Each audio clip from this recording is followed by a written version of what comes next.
Well, hi everyone. Look, I had hoped to be there in person with you all today, but instead I'm here in Wellington with Parliament currently sitting.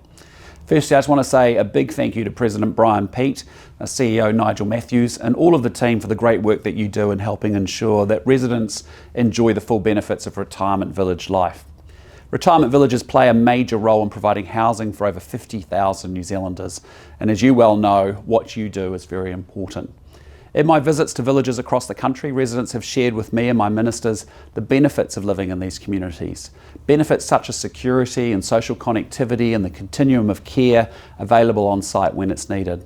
And yes, some residents have also shared concerns and suggested areas for improvement too. Now, progressing the review of the retirement villages legislation is one of the commitments outlined in the government's coalition agreement, and we are committed to getting on with the job.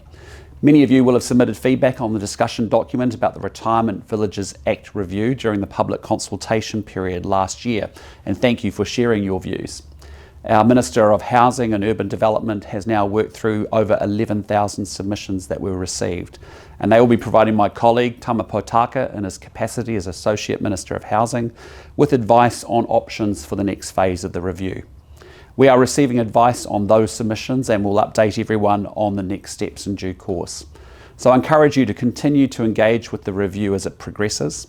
The key element undermining successful action is building strategic and direct relationships, and I know that you have met with Minister Potaka earlier this year, and I'm sure you will stay in touch as we move forward.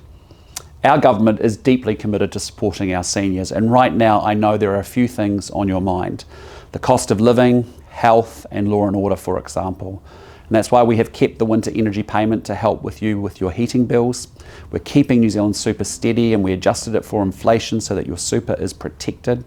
We're investing an extra $16.7 billion into healthcare so that you can get the timely and quality healthcare you need when you need it.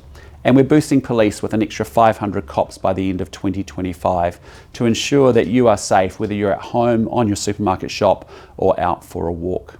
I'm so glad to have had the chance to address you today at your AGM, and I want to thank you for this opportunity to provide an update on our government's work to get New Zealand back on track.